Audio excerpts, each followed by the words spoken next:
Hello, welcome back to Up the Villa opposition preview time. Joined by Adam from Red Side of the Trent. How you doing, mate? Yeah, I'm good, thank you. Yourself? Yeah, good, mate. Like I said on your show, Villa fans go and check it out. Um, both singing K Sarah Sarah at the weekend, Wembley. So we have to be buzzing, don't we? Yeah, absolutely, mate. It's kind of dreamland stuff. Pinch yourself moment every day.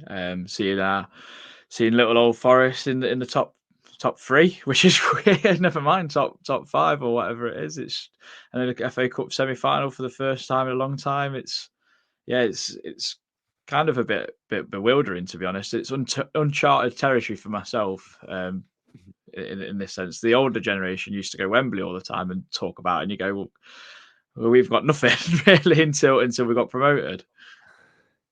Yeah, I mean, when I go to, I went to the game on Sunday at Preston, and weirdly, I was in the toilet, and this guy was like, "Yeah, well, like when I went to Rotterdam and seen us lift the European Cup," and I'm like, "What?" Like that is such a like I haven't seen us do anything. I haven't seen us win anything, and then this geezer's seen us like lift the European Cup and football before the Premier League. We are two massive clubs with huge pedigree in English football that massively gets forgotten about. So anyway, Villa fans, if you are new, subscribe to the channel, smash the likes. Let's have a like target of 800 and comment your thoughts. So Adam, how's the season been so far for you? I don't know really where you want to start, Luke, because obviously we got wrote off or written off by all the pundits, all the media pundits, like and other fan channels that Forest are going to get relegated, like saying, "Oh, they eventually they keep swimming around the plug hole. They're gonna go down." And then it's just been a complete two fingers up to the league, to be honest, because we play anti-football in a sense. We play counter-attack football, which is very 90s and 2000s esque, and we defend from the front, and we break up at pace. So and then it's just gone on and been an unbelievable season. To be fair, like we've won so many games this season. We've beat the only team to beat Liverpool this season, beat them at Anfield, and Onslaught that's like his biggest kind of pet hate of the year. He's still going on about it, I think. And we're just defying odds week after week, and this team just keep going from strength to strength, and the camaraderie and the vibes in the dressing room are unbelievable. I don't know if you've ever seen like any clips from like what Ola Reiner's doing on social media, but he is the leader of the Vibes cartel, and we've got some vibes in that change room. It seems it's very funny, like, and it's very amazing to watch and be a part of it. So it's kind of just yeah, it's just bewildering to be honest, mate. It's very surprising. No, mate, it's great to see you up there, like smashing it. Touching on Arnie Slot, he's a weird guy because we drew with them at home, and we have like fireworks pretty much for like most games, and the big spectacle of I don't know smoke and fire, etc. And he was like, he made this really like shirty comment, like, "Oh, the fireworks just out for Liverpool." He's, and we're just like, mate, what are you on about? Like, we do it for every game. I think he's really bitter, really. So you have touched on sort of anti-football. I wouldn't say it's anti-football. I think you are very, very good at what you do and how you play, and um, it's so difficult to stop you from being able to get into those moments. So just talk to us a little bit about Nuno's system then, like as a fan, because when I do watch you, you obviously must be fully aware of like the stats. You've got the lowest possession in the league, momentum bars. It's always the opposition with sustained periods of pressure. And, I saw this stat that I did on my preview that you're averaging around 29 clearances a game, which is like the highest in the league as well. So it shows that you are defending a lot. And I think that's one of the big things when I watch you, that you seem to like enjoy defending. And it's an art form to be able to defend. So talk to me a little bit about his system and how is it to watch as a fan? Like, do you get a little bit nervy when the opposition are having a lot of possession, or are you quite comfortable?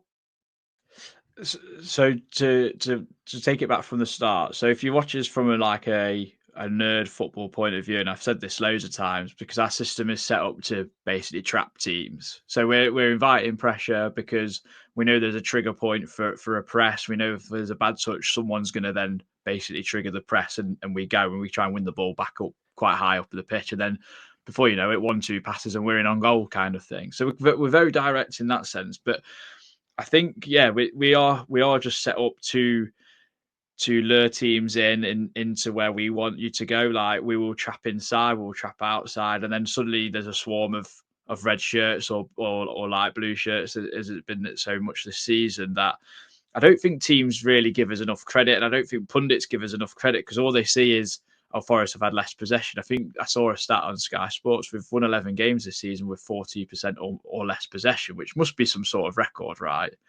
And I think it's just like a devastating counter attack. We've got players that are quite happy to just, who are good at carrying the ball, or very good at passing that, and making sure that the pass in the final third is key, and we take our opportunities. I mean, Chris Woods must have had the highest conversion rate of any striker this season, and he's overperformed completely, and I don't doubt that.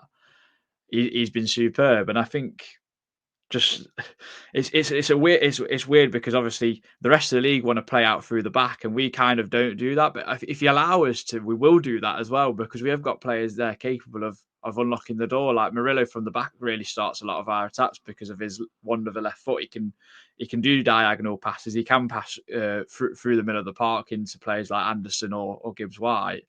And I think we defend well, we defend hard.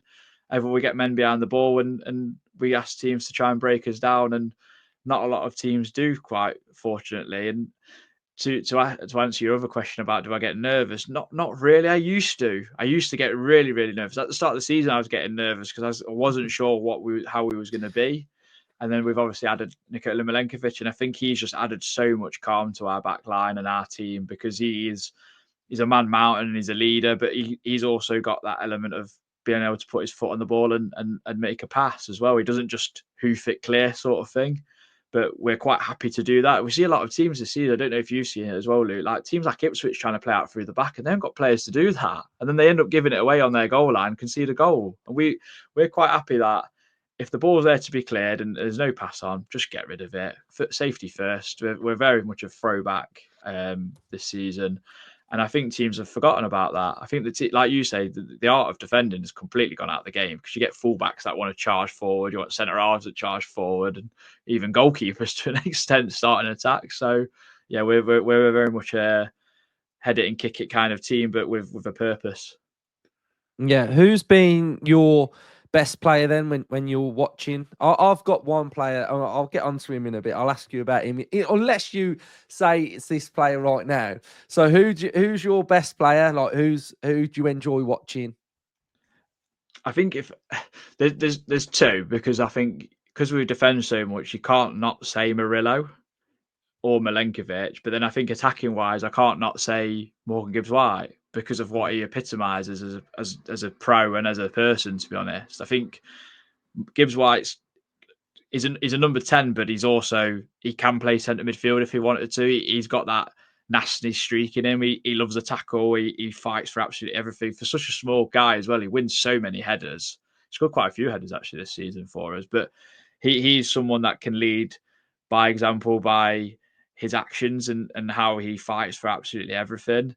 And he's got that creative spark. He's terrible at shooting, although I know he scored at Villa Park last season, but his eye for a pass is unbelievable. He loves the outside of the boot sort of pass, and when it comes off, it looks brilliant. So I'd say him for an attacking purpose, but Murillo at the back is just a bit of a Rolls Royce, Luke. He's got everything. He's got pace, he's got power, he's got a wonder of a left foot, and he absolutely loves defending, as he did on Tuesday night against Manchester United, saving one off the line to win us the game essentially. And yeah, he's been an absolute steal. £10 million from Corinthians, and now we're quoting him at like triple figures, I think, if he's going to go to anyone. And it's just an absolute dreamland to have a player that's now playing for Brazil as well. I know he had a bit of a stinker, but no, he's been sensational since he's come in.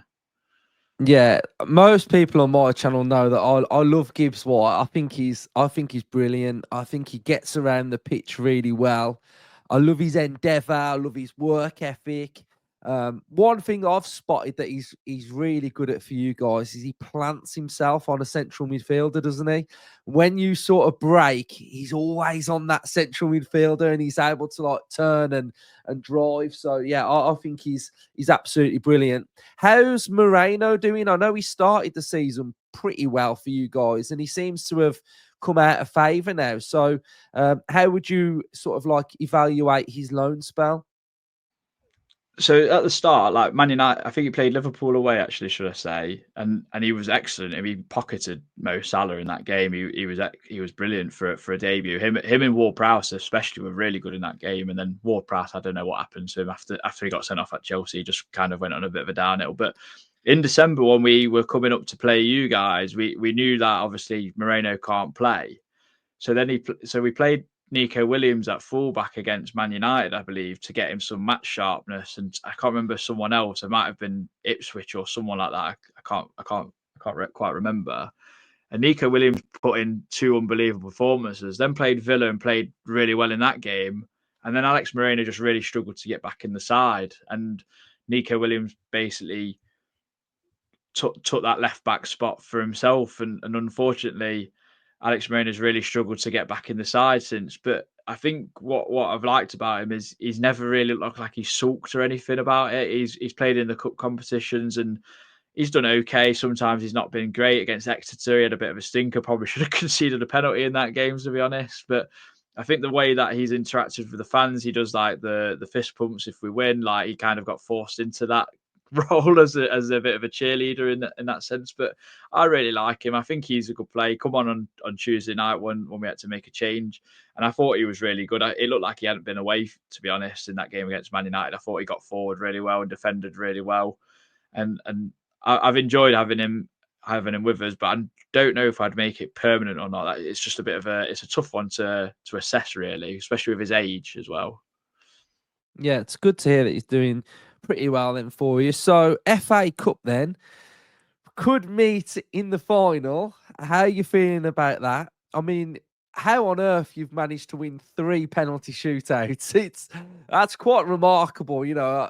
As a, I don't know, I'm English, so I've watched England in penalties, and you understand how difficult they are to win. You guys have won 3, so how are you feeling about that?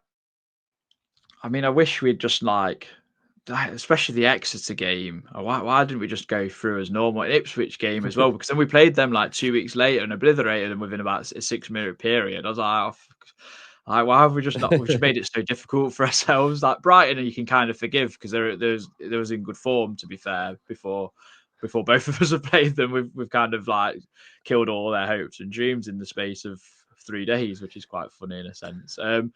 Yeah, it's been a difficult one. Obviously, we play City in the semi-final, and they know all about winning. But we beat them in our last game at home, and I expect us to take a full allocation to Wembley and make it a bit more of a home atmosphere than anything. And I don't see why we can't beat him on the day. I know that Haaland's going to be out for the game, which is a good thing and a bad thing because I feel like he's not been the same player this season. We've nullified him. We nullified him in the home game, especially. So with them being with probably playing Marmoush, I think it gives us a few more problems. But I back us against anyone in this division, to be honest. Like now we've beaten pretty much everyone apart from Bournemouth. If we'd got Bournemouth, I'd have been terrified. But we've got City, we know we can do something against them. I think we've got an okay chance, and it would be an absolutely brilliant spectacle if we played yourselves. It'd be a much more difficult if we played Palace, but at the same time, they're a good side as well. They've been in good form, Palace as well. So it's going to be a tough game for both of us to get there.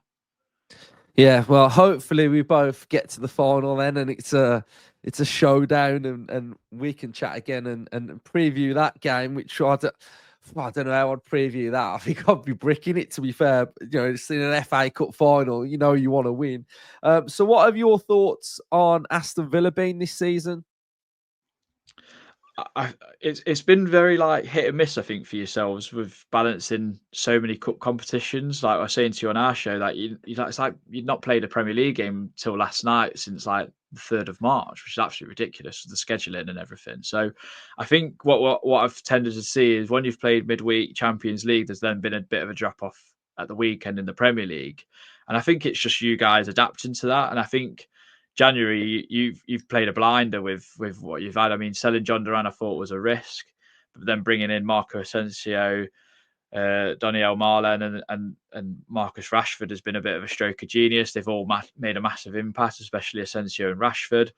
So I think Villa have always been a good side. I think under Emery's he's always got you ticking. The emergence of Morgan Rogers this season has been a revelation. I think he's got such high hopes, especially at club and international level. I really like him. I like how his style of play, his directness, and his kind of he's a bit of a bugger as well. Like I don't think he shies away from a tackle either, and we've got that in Gibbs White and Elliot Anderson as well. So I think Villa have been good to say they've had to balance what you've had, and your destiny lies in your own hands with what fixtures you've got left. I think it's going to be several cup finals for the rest of the season for yourself. So you might need plenty of sleep, Luke.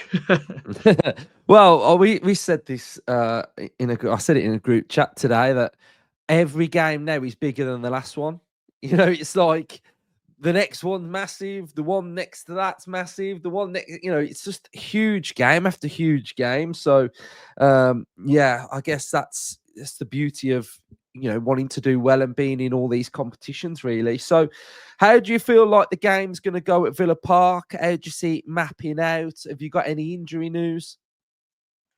Yeah, it's going to be a tough one. So Chris Wood, I think, is ruled out still. Callum Hudson-Odoi didn't play Tuesday night because I think his partner was having a baby. Was the eventual story out of that. So he should be back.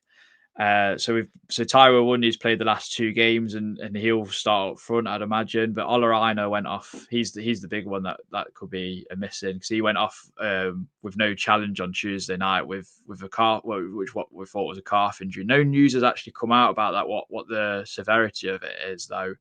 But he was like pictured. He was obviously, like I said to you, he's the leader of the Vibes Cartel at our club. So he was posted on Snapchat as usual after we've won. But we saw there was pictures of crutches in where his space is. So we're not quite sure what's happened there, whether he's popped his calf or it was really bad cramp. So we don't know on that. But they're the two main potential absentees in Ina and Chris Wood. But otherwise, it's full strength. We just don't know who's going to play left back, to be fair, Luke, because Moreno can't play there. So it looks like Nico Williams might move to right back or someone might fill in because we've got Harry Toffolo, but he's not really Premier League quality for where we are now. If it was lower in the Premier League, it wouldn't be such an issue. But because of where we're fighting for, I'm not sure if we can really risk him. And Nico Williams has been so good at left back. Do we put someone on the right back and to go against Rodgers or Jacob Ramsey? I don't know.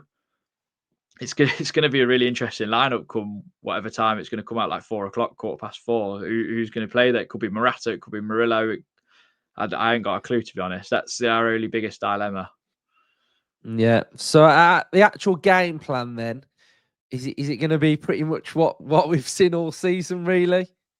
Yeah. I can't imagine it being any different unless Villa for some strange reason go, well, we'll let you have the ball. And I think that I feel like that's what every team should kind of do. But then like we have got players that can hurt opposition. So maybe it's like maybe you can't do that. So I expect a tough game. I expect you guys to come out on the front foot because you're the home side and what you're trying to chase, because we've got the points on the board. Obviously that puts us where we are. So I expect a kind of a backs to the wall. Let's try and quieten the crowd down in the first 20, 25 minutes and see where we're at. If we're 0-0 after half an hour, then I give us a bit of a chance. But I do expect Villa to be quite dominant in the game, and we're relying on transitional breaks basically, and Tyrell Wundy trying to cause chaos basically, because that's what he is. He's not a fancy striker, Luke. You'll see what I mean on Saturday. He's not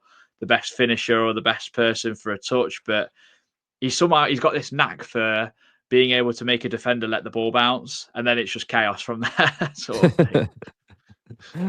So sounds exciting, right? So it's been great chatting to you again. Hopefully, like I said earlier, we're going to do another one of these for the FA Cup final. which would be proper special. So I've been on your show. So Villa fans, you can go and check it out. I'll tag it in the description of the video as well. So all the best for the rest of the season, mate. Yeah, you too, buddy. I'm hoping that we're both meeting the FA Cup. We kind of do you remember that Banksy photo of like the two blokes kissing? I think it was the two politicians kissing. It might be kind of that sort of vibes. And then when the whistle blows, it'll be all hatred. Yeah, definitely. Right, cool then, mate, and I'll speak to you soon.